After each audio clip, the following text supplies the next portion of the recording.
warahmatullahi wabarakatuh. Saya Mutmainah Anissa. Saya Nawa Husni. Saya Nisa Gustika. Saya Reke Nusa Fikri. Kami dari kelompok 10 akan mempresentasikan mengenai pengelolaan manajemen risiko kepatuhan pada bank syariah. Selamat menyaksikan.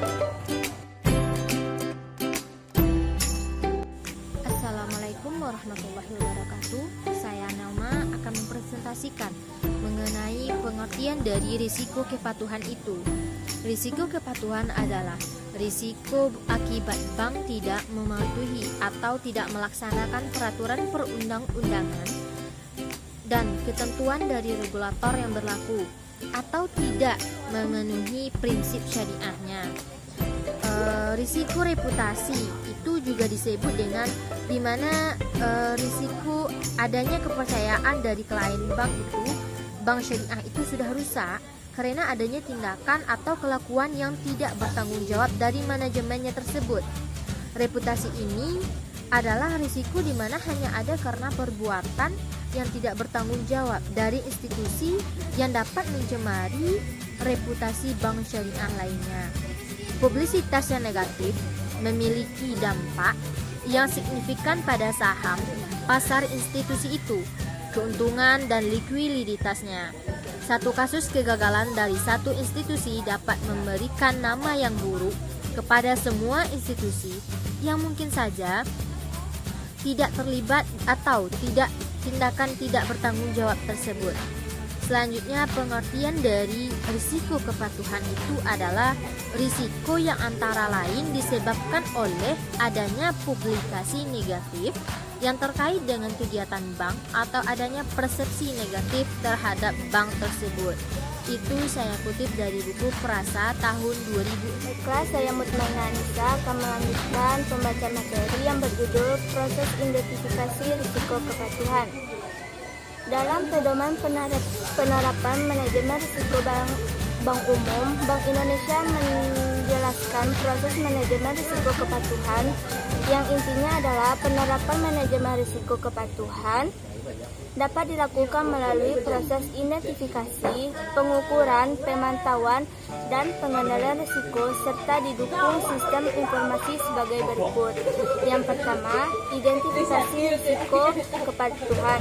Bank harus memahami seluruh risiko yang sudah ada yang terkait dengan pelaksanaan fungsi kepatuhan. Yang kedua, pengukuran risiko kepatuhan. Dalam mengukur hal ini, suatu bank dapat menggunakan indikator berupa jenis, signifikasi, dan frekuensi pelanggaran terhadap standar yang berlaku secara umum. Yang ketiga, pemantauan risiko kepatuhan. Dalam hal ini, fungsi kepatuhan dan memastikan pelaksanaan peraturan eksternal termasuk peraturan internal. Yang keempat, pengendalian risiko kepatuhan. Bank harus memiliki tingkat kepatuhan yang memadai terhadap peraturan perundang-undangan yang berlaku di negara mana kantor cabang tersebut berada. Yang kelima, sistem informasi manajemen risiko kepatuhan merupakan bagian dari sistem informasi manajemen yang harus dimiliki sebuah bank dan dikembangkan sesuai dengan kebutuhan bank dalam rangka penerapan manajemen risiko yang efektif. Yang keenam, sistem pengendalian internal. Dalam pelaksanaan ini, pengendalian internal sebagaimana dimaksud di atas, bank perlu memiliki sistem pengendalian internal untuk risiko kepatuhan antara lain untuk memastikan tingkat responsif bank terhadap penyimpangan terhadap standar yang berlaku secara umum, ketentuan dan atau peraturan perundang-undangan. Baiklah, saya Nisa Gustika akan melanjutkan presentasi materi selanjutnya, yaitu tentang penerapan manajemen risiko.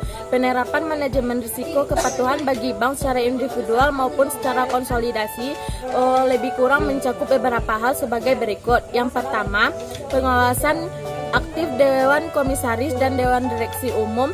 Pengawasan aktif Komisaris dan Direksi Umum meliputi sebagai berikut. Yang A, Dewan Komisaris dan Direksi Umum harus memastikan bahwa manajemen risiko kepatuhan dilakukan secara terintegrasi dengan manajemen risiko lainnya yang mendapat berdampak pada profil risiko kepatuhan bank.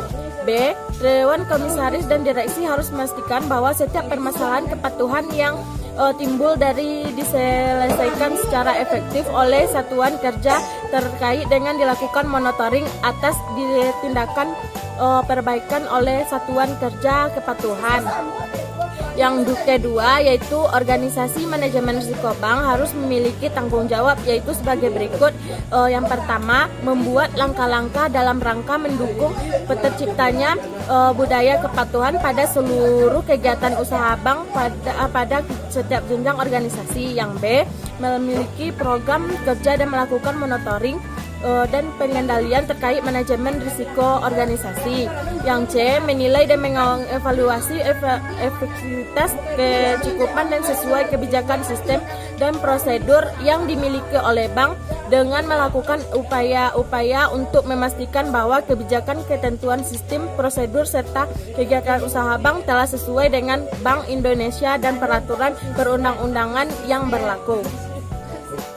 Assalamualaikum warahmatullahi wabarakatuh. Saya Raika Nursa Fitri akan menjelaskan poin D, yaitu sistem pengendalian internal. Kegagalan manajemen risiko kepatuhan dapat menimbulkan penarikan besar-besaran dana pada pihak ketiga, menimbulkan masalah likuiditas, ditutup bank oleh otoritas, dan bahkan bisa mengalami kebangkrutan. Oleh karena itu, tujuan utama manajemen risiko untuk risiko kepatuhan adalah untuk memastikan bahwa proses manajemen risiko dapat minimalkan kemungkinan dampak negatif dari perilaku bank syariah yang melanggar standar yang berlaku secara umum, ketentuan dan atau peraturan perundang-undang yang berlaku. Bank memiliki pengendalian terhadap risiko kepatuhan yang dilakukan melalui kaji ulang terhadap kebijakan dan prosedur kepatuhan, penerapan dan pengecekan kepatuhan secara berkala melalui proses asuransi terhadap seluruh aktivitas fungsi.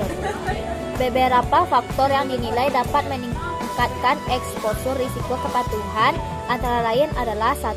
Jenis atau kompleksitas kegiatan usaha bank yang semakin meningkat. 2. Banyaknya produk dan aktivitas baru yang dimiliki oleh bank. 3. Jumlah atau volume dan materialitas ketidakpatuhan bank terhadap kebijakan dan prosedur internal. 4. Banyaknya peraturan yang terbit memberikan dampak pada proses atau sistem bank dinilai berdasarkan kesiapan, atau sistem bank dinilai berdasarkan kesiapan infrastruktur bank dan sumber daya manusia. Dalam mekanisme pemantauan terhadap pelaksanaan fungsi kepatuhan dilakukan dengan cara: 1. Memantau implementasi prinsip kehati-hatian bank, antara lain dalam bentuk pemenuhan rasio-rasio sesuai kebutuhan dalam peraturan yang berlaku. 2. Memantau pelanggaran yang dilakukan bank dengan mengacu pada surat regulator dan hasil audit internal maupun eksternal. 3. Melakukan pemantauan dalam bentuk self assessment, yaitu pengisian RRSA yang berfungsi sebagai tools bagi unit kerja di bank untuk memantau kepatuhan terhadap peraturan memiliki dampak signifikan.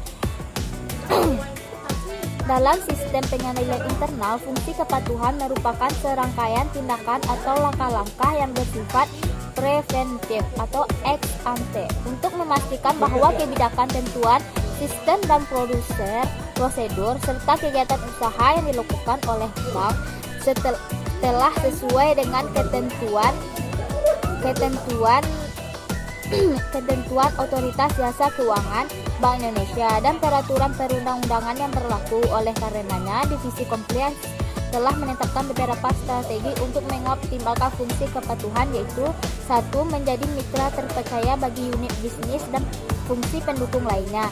Dalam mencapai tujuan berikut, Divisi Compliance senantiasa berusaha untuk: A. Memberikan rekomendasi profesional untuk memastikan kesesuaian kebijakan dan kegiatan usaha bank terhadap ketentuan yang berlaku. B. Berkoordinasi dengan unit bisnis terkait dengan adanya peluang dan ancaman sebagai akibat dari adanya regulasi baru atau relaksasi peraturan yang dikeluarkan oleh regulator. 2. Meningkatkan komprehensi awareness dan komprehensi kultur melalui beberapa kegiatan, yaitu A. Mengelola dan memastikan kepatuhan bank terhadap regulasi yang berlaku yang diterbitkan oleh regulator. B. Meningkatkan pelaksanaan fungsi kepatuhan dalam mengelola risiko kepatuhan. Sebagai salah satu upaya pengelolaan risiko kepatuhan pada seluruh ini, organisasi di bank divisi compliance telah menetapkan self assessment pada unit-unit kerja secara bertahap. 3. Menerapkan tata kelola terintegrasi dalam kerangka konglomerasi keuangan, di mana bank berperan sebagai entitas utama divisi compliance bertugas untuk menjalankan fungsi kepatuhan terintegrasi. Pelaksanaan fungsi kepatuhan terintegrasi dilakukan dengan cara A. Memastikan bahwa implementasi tata kelola terintegrasi sesuai dengan kerangka tata kelola terintegrasi yang telah disepakati dan sesuai dengan ketentuan yang berlaku, dengan cara melakukan proses pemantauan dan asuransi pada masing-masing lembaga jasa keuangan. B. Meningkatkan implementasi tata kelola pada setiap lembaga jasa keuangan dengan memperkuat kerangka tata kelola, meningkatkan kualitas manajemen risiko dan pelaksanaan fungsi kepatuhan, serta meningkatkan tingkat kompetitivitas staf yang menjalankan fungsi kepatuhan pada masing-masing lembaga jasa keuangan. C. Melakukan kaji ulang dan perbaikan kerangka tata kelola secara berkelanjutan.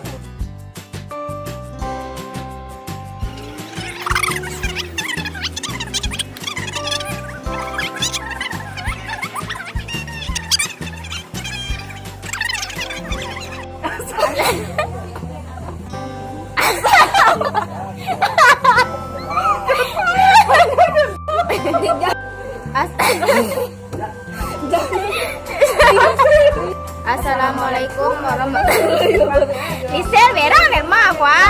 Ulang nih. Assalamualaikum warahmatullahi wabarakatuh. Terima kasih telah menyaksikan video dari kelompok kami. Mau.